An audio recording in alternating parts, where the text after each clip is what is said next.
Hello viewers, welcome back to my channel ভাইবোন cooking house. আমি আজকে আপনাদের সামনে হাজির হয়েছি কোনো রকম কর্নফ্লাওয়ার ছাড়া শুধুমাত্র ময়দা দিয়ে পারফেক্ট খাজার একটি রেসিপি নিয়ে। আশা করছি রেসিপিটা আপনাদের সবার ভালো লাগবে, তাহলে এটা শুরু থেকে শেষ পর্যন্ত দেখতে থাকুন।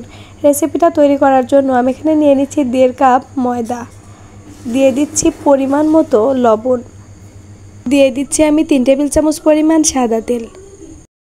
তেলটা ময়দার সঙ্গে খুব ভালোভাবে মিশিয়ে নিচ্ছি। মেশাতে মেশাতে যে পর্যায়ে দেখবেন মুঠো বানালে একটি মুঠো হচ্ছে আর হালকা একটু চাপ দিলে ভেঙে যাচ্ছে, সে পর্যায়ে বুঝতে হবে মেশানোটা হয়ে গেছে।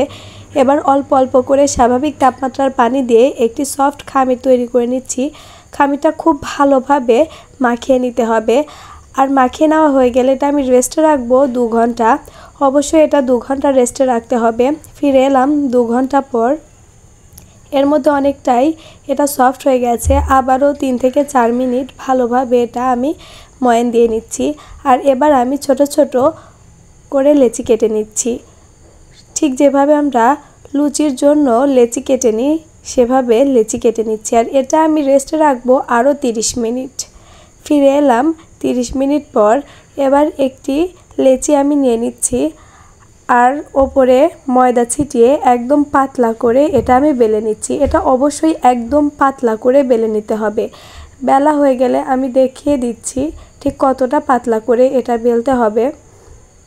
যেহেতু এটা অনেকক্ষণ রেস্টে রাখা হয়েছে তাই এমনিতেই এটা বড় হয়ে যাবে। দেখে বুঝতেই পারছেন এটা একদমই পাতলা। ওপাশ থেকে আমার আঙ্গুলগুলো খুব ভালোভাবে দেখা যাচ্ছে।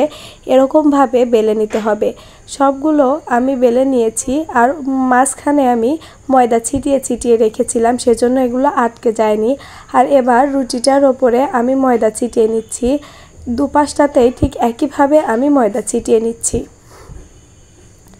দুপাশটাতেই খুব ভালোভাবে আমি ময়দা ছিটিয়ে নিয়েছি আর এভাবে ভাঁজ দিয়ে নিচ্ছি। ভাঁজটা একদমই সহজ, আপনারা দেখলেই বুঝতে পারবেন, এটা বলে বোঝানো সম্ভব নয়।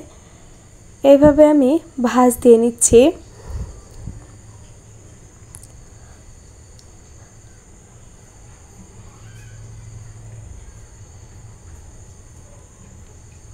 এবার আমি এই মাথাটা মাঝখানে দিয়ে দিচ্ছি আর অবশ্যই অল্প একটু পানি লাগিয়ে নিতে হবে, না হলে মুখটা খুলে যেতে পারে। খুব ভালোভাবে পানি লাগিয়ে আমি এটা সিল করে দিচ্ছি আর এ পাশটাও এইভাবে লাগিয়ে দিচ্ছি পানির সাহায্যে। এবার আমি একদমই হালকা হাতে এটা বেলে বড় করে নিচ্ছি। এটা অবশ্যই একদমই হালকা হাতে বেলে নিতে হবে, এতে করে লেয়ারগুলো আটকে যাবে না। আর খুব বেশি বানিয়ে তারপরে ভাজতে যাওয়া যাবে না। 3 থেকে 4টি বানিয়ে সঙ্গে সঙ্গে ভেজে নিতে হবে। এগুলো ভাজার জন্য আমি তেল গরম করে এগুলো ছেড়ে দিচ্ছি। অবশ্যই কিন্তু সবগুলো বানিয়ে রাখা যাবে না, অল্প অল্প করে বানাতে হবে আর অল্প অল্প করে ভেজে নিতে হবে। একটি কাঁটা চামচের সাহায্যে লেয়ারগুলো আমি এভাবে হালকা হাতে খুলে দিচ্ছি। উল্টে পাল্টে আমি এগুলো সুন্দর একটা কালার আসা পর্যন্ত ভেজে নিচ্ছি। আমার রেসিপিটা যদি আপনাদের ভালো লাগে লাইক, কমেন্ট এবং শেয়ার করবেন। আর যারা আমার চ্যানেলটাতে নতুন, আমার চ্যানেলটা দয়া করে সাবস্ক্রাইব করে পাশে থাকা বেল বাটনটি বাজিয়ে দেবেন, এতে করে আমার ভিডিও নোটিফিকেশান সবার আগে আপনি পাবেন। সুন্দর একটি কালার চলে এসেছে। এবার আমি এগুলো উঠিয়ে নেব আর আমি সবগুলো এইভাবেই বানিয়ে ভেজে নেব। আর সবগুলো ভাজা হয়ে গেলে আমি চিনির শিরা রেডি করছি। দিয়ে দিচ্ছি আমি 1 কাপ পরিমাণ চিনি আর হাফ কাপেরও কম পানি। অপেক্ষা করছি চিনিটা গলে পানিতে বলক আসা পর্যন্ত। চিনিটা গলে পানিতে বলক চলে এসেছে। এটা কিন্তু ঘন শিরা হবে, কোনো মতেই পাতলা শিরা এটা হবে না।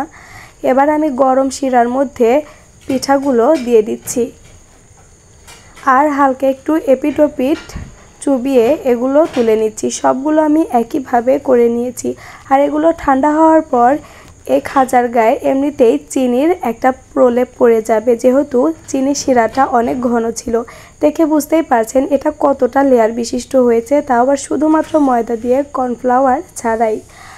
আশা করছি এইভাবে আপনারা যদি তৈরি করেন, বাড়ির সবাই খুবই পছন্দ করবে। আজ তাহলে এ পর্যন্তই। আল্লাহ হাফেজ।